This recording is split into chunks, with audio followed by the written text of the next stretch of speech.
श्री शिवाय नमस्तुभ्यम हर हर महादेव। उत्तर प्रदेश के अध्ययन पब्लिक स्कूल सेक्टर 4C शताब्दी नगर परतापुर मेरठ में गुरुजी पंडित प्रदीप मिश्रा जी द्वारा श्री शिव महापुराण कथा आज 21 दिसंबर मतलब पूर्ण हो चुकी है। 7वें और अंतिम दिन की कथा आज पूर्ण हो गई है। इस शिव महापुराण कथा में गुरुजी पंडित प्रदीप मिश्रा जी ने एक ऐसा नया उपाय बताया है, एक ऐसा नया नियम बताया है जिसे आपको 23 दिसंबर सोमवार की अष्टमी के विशेष अवसर पर करना ही है। आसान भाषा में समझाएंगे, इसलिए आप वीडियो अंत तक देखें ताकि कोई भी उपयोगी जानकारी आपसे न छूटे। आज 21 दिसंबर 7वें और अंतिम दिन की श्री शिव महापुराण कथा में गुरुजी पंडित प्रदीप मिश्रा जी ने कुल 12 उपाय पत्र और उपयोगी जानकारियां दी हैं। सभी की जानकारी हम आपको इस वीडियो के माध्यम से दे देंगे। अगर किन्हीं कारणवश आपने आज की कथा नहीं सुन पाई है तो पूरी कथा का रास्ता तो आपको इस छोटे से वीडियो से प्राप्त होने वाला है। बढ़ते हैं आज की कथा की पहली विशेष जानकारी की ओर। कथा शुरू होते ही गुरुजी ने एक विशेष सूचना दी कि कई लोग ऐसी अफवाह फैलाने की कोशिश कर रहे हैं कि इस मेरठ शिव पुराण कथा के दौरान भगदड़ मच गई है, पर ये वे लोग हैं जो दिसंबर में अप्रैल फूल बनाने का कार्य कर रहे हैं। और मेरठ में कई लोगों का ऐसा भी देखने को मिल रहा है जिनके फ़ोन आए कथा पंडाल में बैठे लोगों को कि आप ठीक हैं कि नहीं। फिर सभी ने बताया हम तो शिव महापुराण कथा का श्रवण कर रहे हैं। इसलिए हम मेरठ के लोगों का आभार व्यक्त करना चाहेंगे जिन्होंने इस अफवाह में ध्यान नहीं दिया। बढ़ते हैं आज की कथा की दूसरी विशेष जानकारी की ओर। गुरुजी ने कहा स्वर्ग और नर्क यहीं पर है।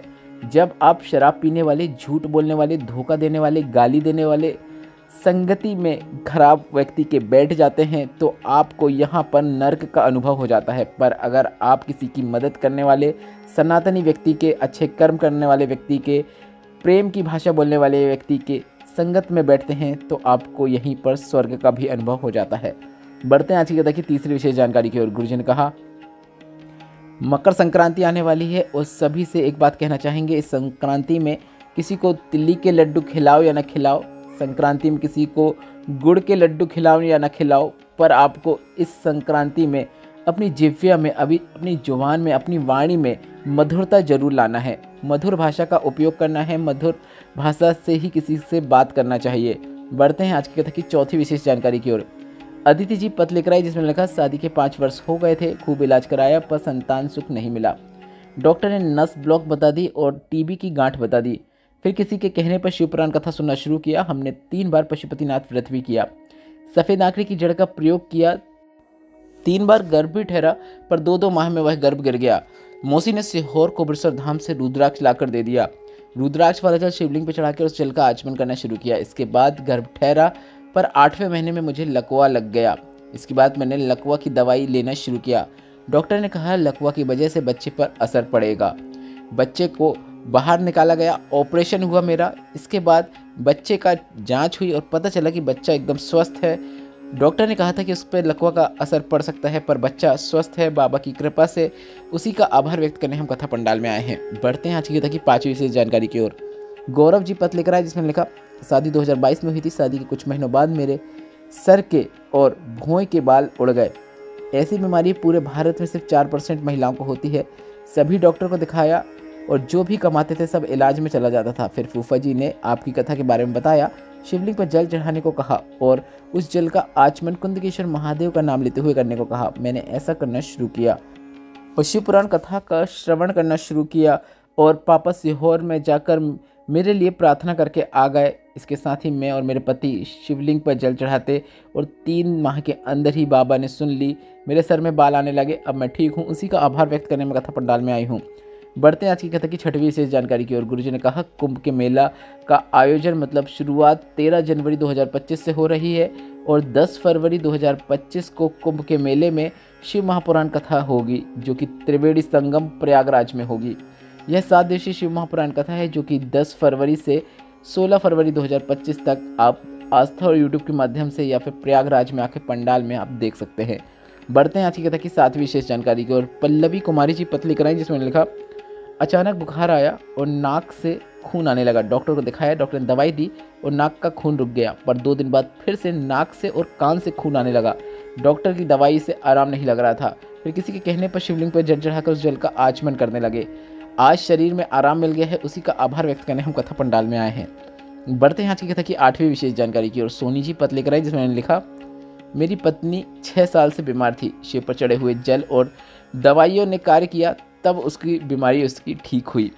आज वह ठीक है। इसके साथ ही मेरे बेटे की नौकरी नहीं लग रही थी। बेटे ने शिव मंदिर जाना शुरू किया।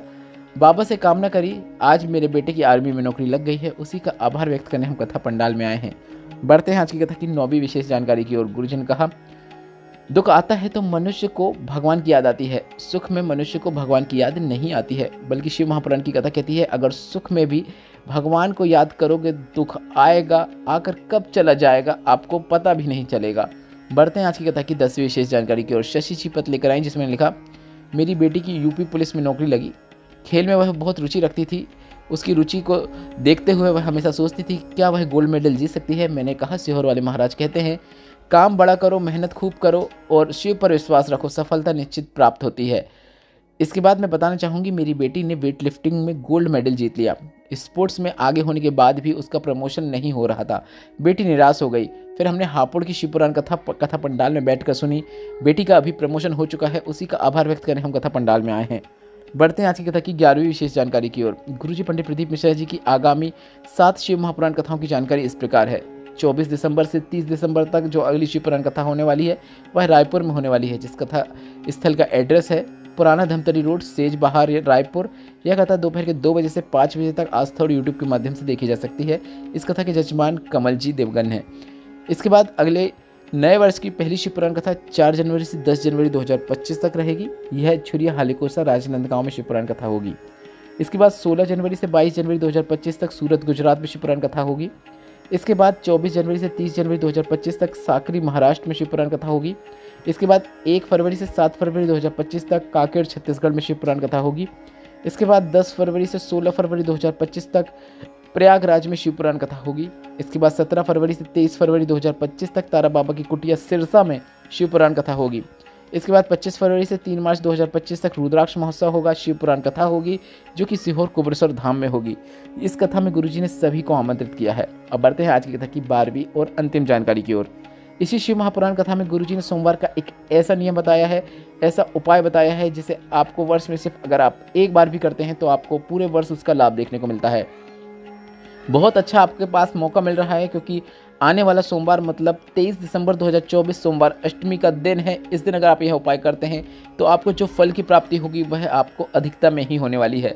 अब हम आपको बता दें, इसी शिव महापुराण कथा में गुरुजी ने जो उपाय बताया है उसे आपको किस प्रकार से करना है। बिल्कुल नए उपाय की जानकारी देते हुए गुरुजी ने सोमवार का एक सभी से नियम बताया है। यह नियम आप महीने में सिर्फ एक सोमवार में भी करेंगे तो भी चलेगा, या फिर साल में एक सोमवार को भी करेंगे तो भी चलेगा। पर अगर आप महीने में एक सोमवार का नियम बनाएंगे तो काफ़ी अच्छी बात है। नियम काफ़ी सरल है। सुबह, दोपहर और शाम का नियम है। सुबह मतलब सुबह 12 बजे के पहले आपको शिवलिंग पर जल चढ़ाना है।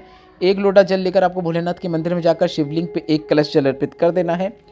दोपहर में मतलब 12 बजे के बाद आपको बेलपत्र के पेड़ के नीचे जाकर 1 चावल का दाना रखकर बेलपत्र के पेड़ की 7 बार या फिर 11 बार या फिर 21 बार या फिर 108 बार या फिर 151 बार परिक्रमा करना है। अब इसको लेकर कई लोगों के यह प्रश्न आ रहे थे कि हमारे जो बेलपत्र के पेड़ के नीचे शिवलिंग रखे हुए हैं तो हम किस प्रकार से उसकी परिक्रमा कर लें, या फिर बेलपत्र के पेड़ के पीछे दीवार है तो हम बेलपत्र के पेड़ की परिक्रमा नहीं कर पाते हैं, तो ऐसे में हम क्या कर सकते हैं। तो आप आंशिक परिक्रमा कर सकते हैं। आप बेलपत्र के पेड़ के सामने स्वयं अपने गोल घूम जाएं, इस प्रकार से भी आप परिक्रमा कर सकते हैं। तो आप 7 बार या 11 बार अपनी ही जगह पर गोल घूमते हुए एक बार में एक परिक्रमा माने। इस प्रकार से आप श्री शिवाय नमस्तुभ्यम बोलते हुए बेलपत्र के पेड़ के नीचे ही खड़े होकर जितनी चाहे उतनी परिक्रमा लेकर इस उपाय को पूर्ण कर सकते हैं, इस नियम को पूर्ण कर सकते हैं। इसके साथ ही तीसरा जो अंतिम शाम का नियम है वह है शाम के समय मतलब प्रदोष काल में। अब जिन्हें प्रदोष काल नहीं पता है उन्हें हम बता दें, सूर्य अस्त के 45 मिनट पहले से लेकर 45 मिनट बाद तक का समय प्रदोष काल कहलाता है। और इस समय आपको 2 जगह दीपक प्रज्वलित करना है। दोनों दीपक आपको घी के प्रज्वलित करना है। एक दीपक आपको लंबी बाती का बनाना है, एक दीपक आपको गोल बाती का बनाना है। शाम के समय आपको बेलपत्र के पेड़ के नीचे एक दीपक लगाना है जिसमें आपको लंबी बाती का उपयोग करना है, और दूसरा दीपक जो रहेगा वह आपको भोलेनाथ के मंदिर में, यदि मंदिर के अंदर जा सकते हैं तो अंदर जाके लगा सकते हैं, अंदर नहीं जा सकते हैं तो चौखट के पास भगवान का मंदिर का जो द्वार होता है वहाँ पर भी आप गोल बाती का दीपक जो घी का आपने दूसरा बनाया है उसे प्रज्वलित कर सकते हैं। यहाँ पर कोई नियम नहीं है कि आपको पहले बेलपत्र में लगाना है उसके बाद ही मंदिर में लगाना है, ऐसा नहीं है। आप पहले मंदिर में लगाएं या पहले बेलपत्र में लगाएं, जैसा आपको ठीक लगे उस प्रकार से आप यह नियम पूर्ण कर सकते हैं। बस आपको शाम के समय 2 जगह आपको दीपक लगाना है। जिन्हें समय समझ में नहीं आ रहा प्रदोष काल कब है तो वे शाम को 5:30 बजे से लेकर 7:30 बजे के बीच में, इन 2 घंटों के बीच में बेलपत्र और भोलेनाथ के मंदिर में दीपक लगा सकते हैं। अगर आपके घर में बेलपत्र का पौधा है तो आप घर में भी दीपक लगा सकते हैं, और अगर आप मंदिर नहीं जा पाते हैं तो आपके घर में अगर भोलेनाथ का शिवलिंग है तो आप घर में ही दीपक लगा सकते हैं।